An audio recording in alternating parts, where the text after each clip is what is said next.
Jane Capelitan. This is my video representation about how to create Python program. Level 3.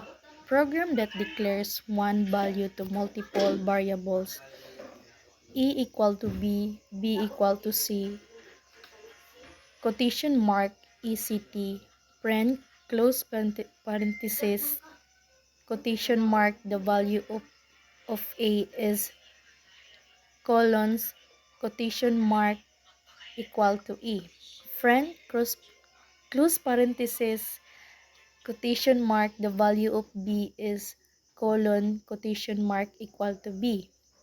Friend, close parenthesis, quotation mark, the value of c is colon equal to c.